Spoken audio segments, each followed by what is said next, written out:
Sekarang kan musim demam, selsema, batuk.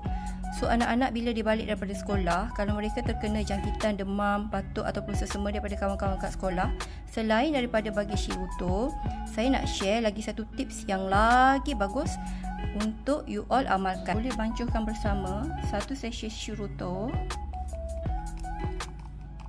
bersama dengan 2 Magnific Collagen.